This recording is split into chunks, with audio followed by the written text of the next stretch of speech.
Hi, this video will be about my own personal experience with limerence, mostly having to do with longing for someone who didn't even know I existed or who wasn't interested in me. So I wasn't in a relationship with any of these people, but I longed for them. And this unmet longing, this horrible feeling, caused me a lot of pain and distress. And at the time when I was going through this, and it started from when I was in third grade and had a crush on this other little boy in third grade. And then later when I was a teenager and I had a crush on this man who was a few years older than me, but not, I mean, I had boyfriends, but I also had limerent experiences. And even after my divorce, I had limerent experiences. I thought, ooh, those limerent things were just things that happened to me when I was younger, because in my marriage, felt very secure and I felt very loved, even though I wasn't always happy, but there was no limerence going on. I don't think so. I'll come back to that. So after my divorce, when I started hooking up with men or looking for a relationship, and I would see someone on a dating app and I'd be like, oh, this guy is perfect for me. And I would develop these limerent feelings for him. And some of these guys I never even went on dates with, you know? So I'm like, what is this thing? Because I thought that's something I did when I was younger, but now it's coming up again. So what I discovered for myself, again, I'm not a therapist, I'm just sharing my own experiences where I discovered myself really delving into what the fuck is this and really not liking it at all, because I was like, I'm really happy, my day is going really well, but whether this person texts me or not is impacting my day, and I don't like that. I don't even know this person, and why am I projecting a fantasy onto this person that I don't even know? So in my experience, the limerence came from, oh, I think I'm going to have a crush on you and attribute all these wonderful feelings to you and give you all these feelings, and they're not reciprocated, and my life would be better if you would just reciprocate them. That's what it was like. And it was like this very heavy feeling in my chest. And I would think that about that person constantly. So here are few things I discovered from myself. And please, any of you who have more, leave it in the comments, because it's so heartbreaking. We are taught, even in our society, from many of these fairy tales and Romeo and Juliet, that unrequited love is, I think we're taught like a very unhealthy story about what love should be like or what love should feel like. And then also we may have experienced love from our parents in painful ways. Like our parents loved us, but they were unavailable. Our parents loved us, or we wanted love from them and they devalued us, or we wanted love from them and they ignored us or rejected us or criticized us. And so I think that what we consider love, this is my opinion, is a result of how we were treated and what we think love is. Because on some level, that feeling is okay, or it's comfortable, or it's familiar. Probably familiar. That feeling is probably familiar. So let's get to that. That feeling is probably familiar. Because wanting love from someone we don't even know, wanting reciprocation from someone that I don't even know, is not about them. There's a shadow part of me. Shadow part of me, it's that person is activating something in me. Okay, it's causing a pain in me. That person is causing a pain in me. But first I want to go back to projection. I'm projecting a fantasy onto this person that I don't even know. I'm projecting a fantasy because why would I have this longing for a complete stranger? Someone, whose picture I saw. For you, it could be a celebrity. It could be someone you work with. It could be your married boss. It could be someone from your past that you're not even in touch with.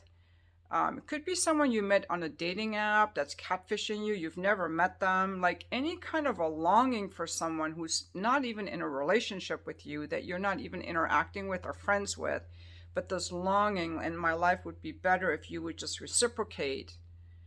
That's what I'm talking about with limerence. It can happen in a lot of situations.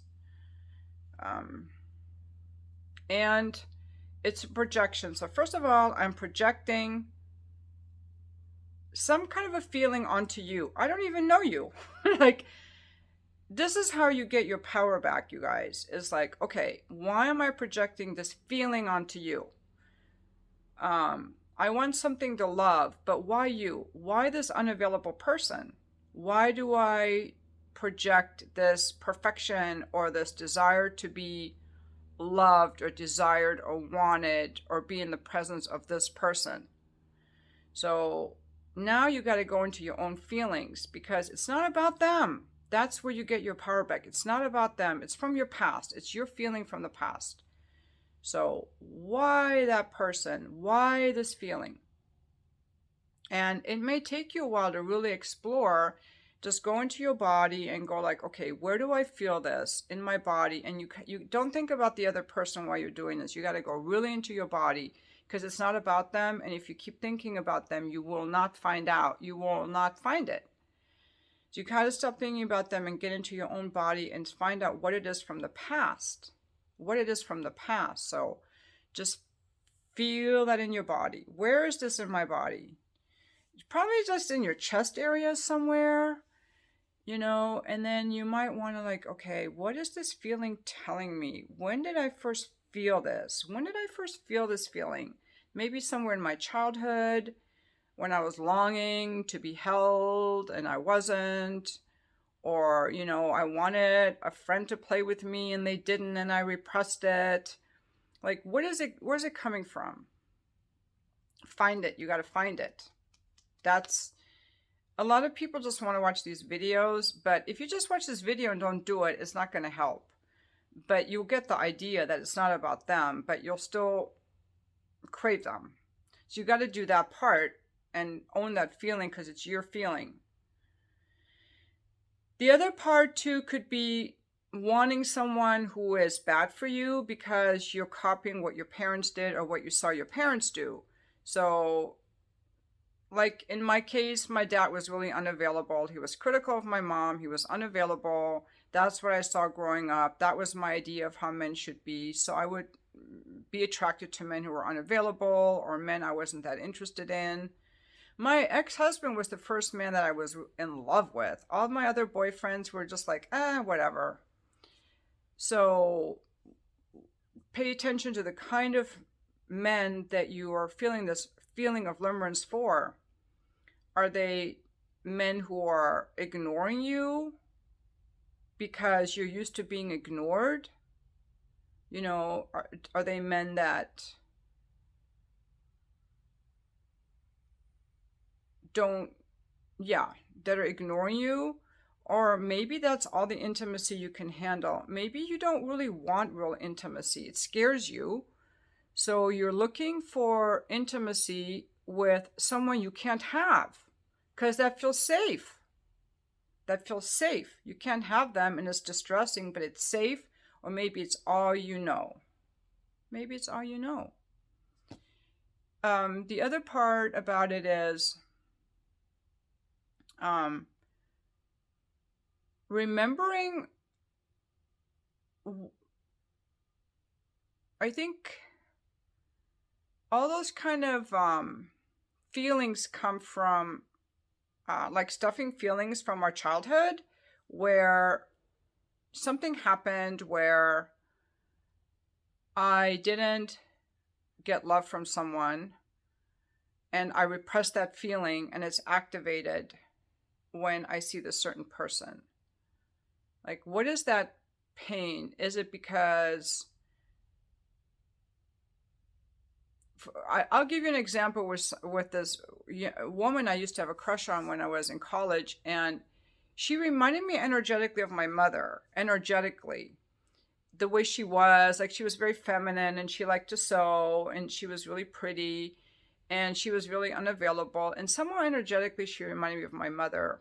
And I had this longing for her. But really, I think I was not in touch with the longing I had for being close to my mother. Because my mother, I wasn't close to my mom at the time. I was kind of like separating from my mom. So kind of just see what feelings do you bring out. Does this person remind you of your father or of your mother energetically? Or something that happened on the playground, or a friend that ignored you? Because it's not about that person. That's how you get your power back. What does it remind me of? What is this pain teaching me? What is this pain bringing up in me? What is this pain trying to tell me? And really go into what you may have repressed. And then allow that feeling to just be there. Make it about you. That's where you get your power back on the limerence, is to make it about you and not take the focus off the other person. It seems like it's about the other person. Like, if this person would just notice me, if this person would just be interested in me. But it's not about the other person. Because when we're in a healthy, balanced state, we seek mutuality, equal power, mutuality, people who treat us well. And so this limerence thing comes from a wounded, unfulfilled state. So to heal that, it's like, okay, I have to make this about me. I have to make this about me. This is my feeling. Where does it come from? That's how we get our power back. And again, one more thing I want to say. I already said, okay, we got to get our power back. This could be all the intimacy someone can handle. And also, one more thing I want to say about love. A lot of people, we may have never experienced love. And some people confuse love with pity, hope. So that's the part I wanted to talk about in my marriage, where I had hope. And love was mixed up with hope. Hoping that it would be mutual, that my affection would be reciprocated. My especially sexually in bed, it was very bad. It was no emotion. It was cold, I want to say. That was very painful for me. Being in a relationship with someone who is neglecting an important part of the relationship, especially the sexual part, is, I want to say that was maybe a little bit of limerent or mixed up love thing for me, because I really wanted him, but there were parts of him that were closed off that nobody could have. And I couldn't have, even though he loved me and I was the mother of his children and we'd been together so many years and we were close in other ways. So I had hope mixed in there with love. I had hope. I kept hoping. I had this hoping feeling. I'm going to call that limerent too. Hoping he would change. And hoping could be also mixed up with limerence, like hoping this person will call, hoping that this person will notice you, hoping that this person will change. It's hope. And just even saying that, I get a lot of power out of it, because I'm like, it's not about this person. It's my hope feeling. It's my hope feeling.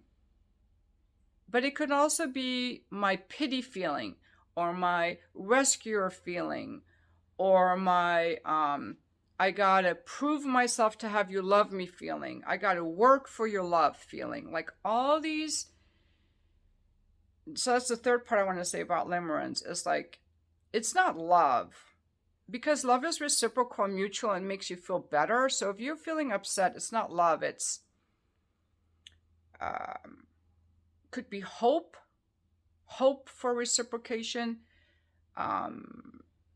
I got to work for this reciprocation. I got to work for it. I got to try harder. I got to get this person to like me. I got to change this person.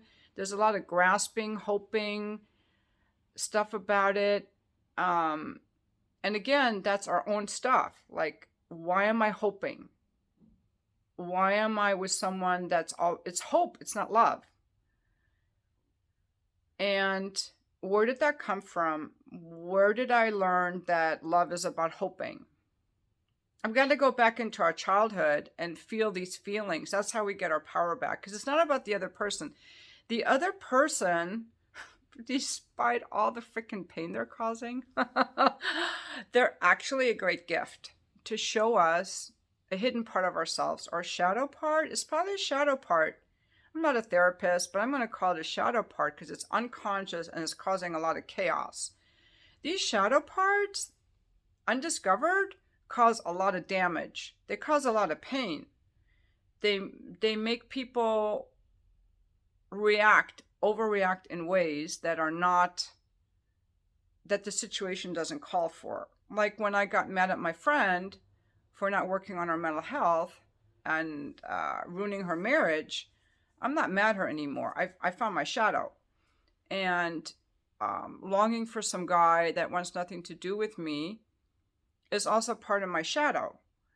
In that, I learned, and I got to work on this part of my shadow myself. That's what I want to work on in my next therapy session, because if I'm going to be open to dating, I don't want to lose my power or get into these limerence situations ever again. They're really horrible and they're unfulfilling, and I want to go through life joyfully and not be taken out by whether some guy texts me or not, or notices me or not, or whatever. So if I'm hoping, where does that hope come from?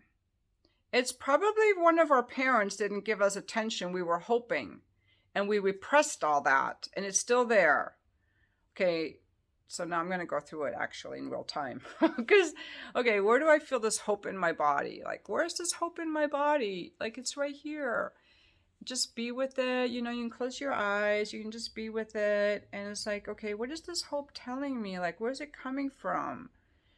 And you may discover, like, remembering something from your childhood, and you may just want to start crying. You got to let yourself cry and let yourself feel it. That's important. You got to get right to it and really feel it. Feel it. Cry. Whatever you need to do. And then comfort yourself.